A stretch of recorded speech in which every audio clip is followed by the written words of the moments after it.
With world-class expertise and local insight, Dexus creates value not just for today, but long into tomorrow.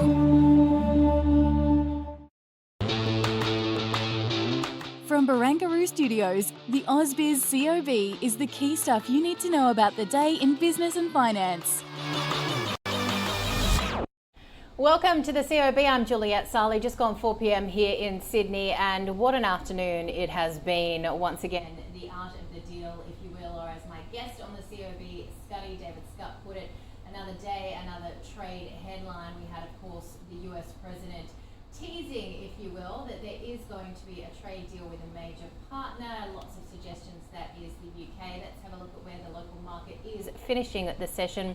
Certainly as we started to see that news trickle through, we had some upward momentum across risk assets, not just here locally. You can see there where the CBO 200 is finishing higher, and I'll just get your read on the ASX 200.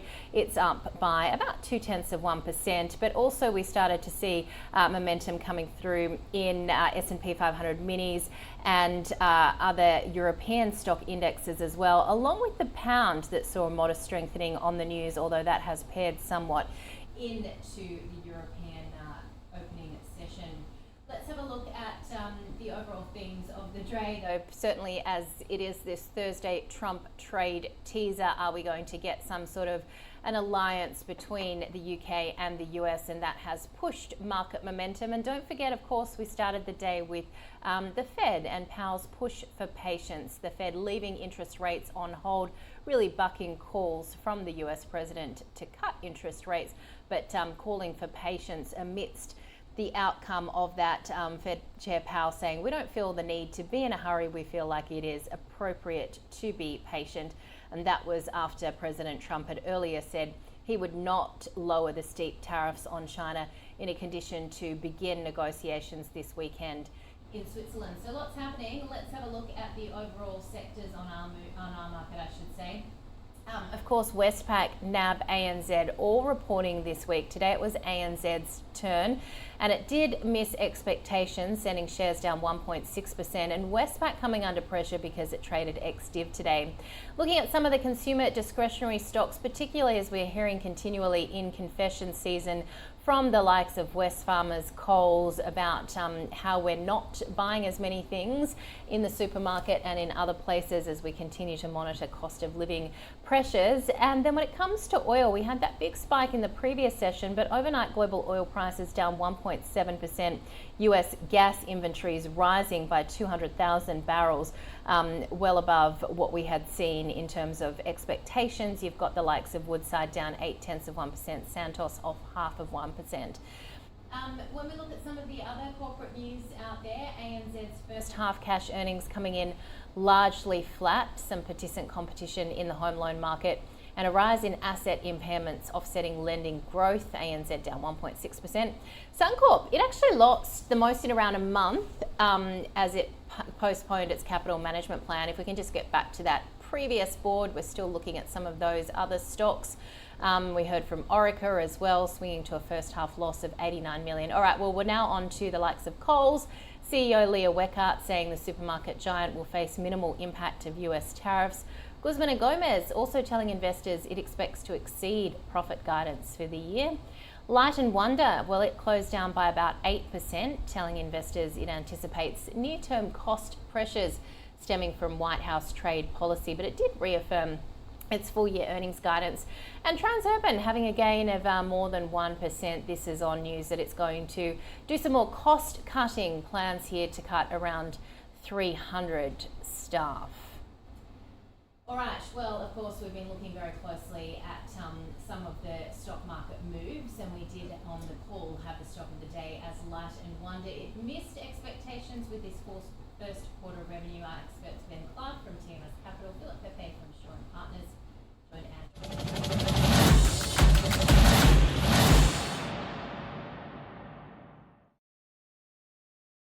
Why do you want to own this stock? Answer is valuation, and it does look cheap, so I'll call it a hold. I think people still consider this as an alternative to Aristocrat. Just buy Aristocrat. Don't go too far. We're going Yeah, I to won't go too mention far, this a but bit later, but anyway. when you've got a market leader, and I've seen this with Wesfarmers, I've seen this with CBA, people are always looking for the next winner in the sector. When you can currently buy the winner, you often don't need to look elsewhere. Now, valuation is just one thing people look at when making an investment decision, but when there is already a clear winner in the space, you should always start there. But for a business that's had 16 consecutive quarters of earnings growth, there's a lot of companies, I would say, more dubious outlooks on a similar PE. So for us, it looks good. It also does have a fair bit of debt, which warrants a lower PE, I think, than Aristocrat, which has got a much stronger balance sheet.